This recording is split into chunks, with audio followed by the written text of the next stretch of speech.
first get involved with EADAP? Now you're asking for a story, which may take a little time. That's okay. So what happened is we contacted other people who had lost children that past year. We got to know them. The three families decided to start MAD in the metropolitan DC area. So we became the speakers. The main issue we thought was we ought to be talking to some schools. We couldn't get in a school. We don't have that problem. These kids, they don't do those things. So after 2 years, we were standing there one day and we started talking. We're not reaching the right people.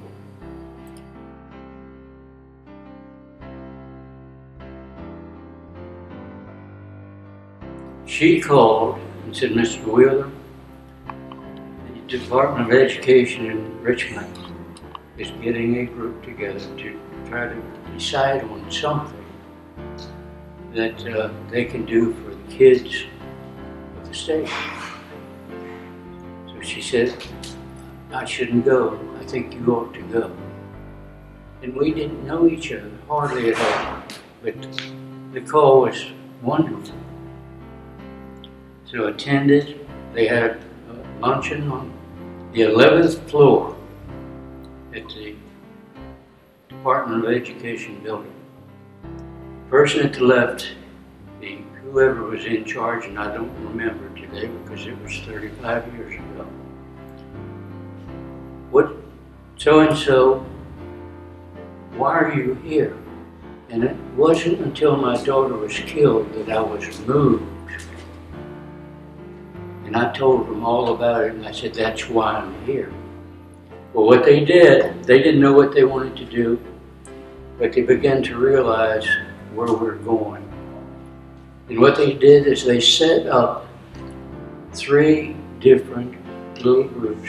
2 adults and 1 high school student would meet at different locations, discussing the issues, listening to the high school student talk about what the schools needed, what their needs were, and not necessarily what the adults thought the needs were.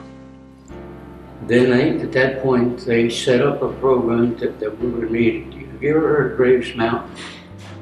It was cold, it was March. 36 teenagers showed up for this gathering, perhaps as many as 6 teachers and some big, important people.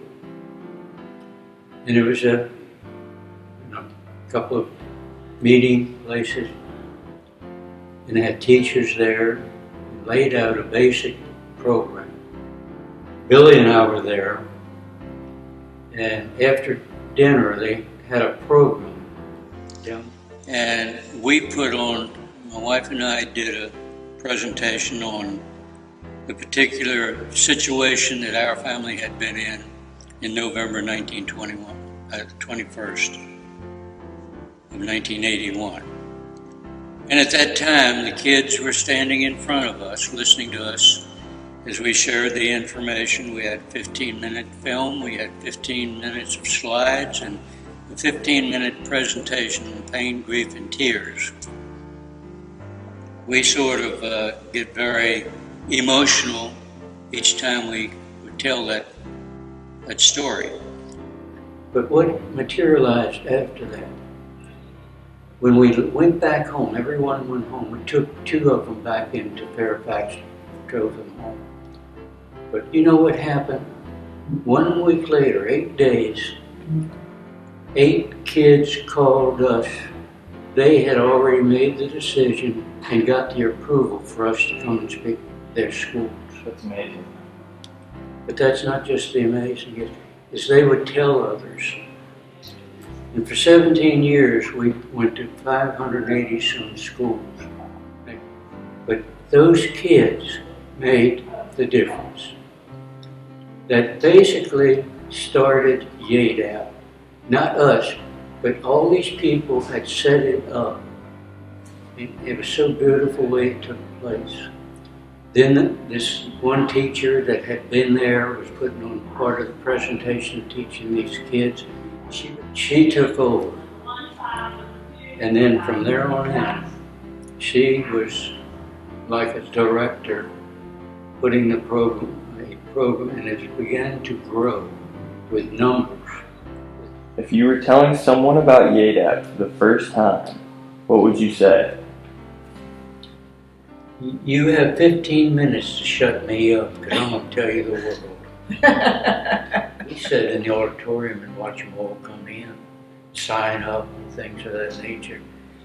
But they came in all types, all personalities, all places, perhaps where they lived, but they came. And then they'd bring them up, and a bunch of YADAPers would run out there and take those bags and take them up. They don't know what's going on. But we enjoy that so much, to see that their life change that moment. And then when they're leaving, they're standing in front of that stage and they're crying and hugging each other. Something we'd never seen anything like.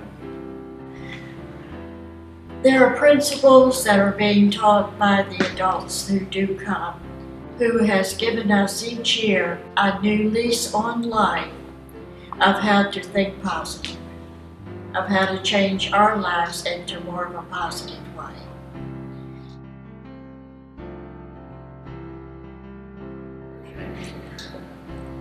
I guess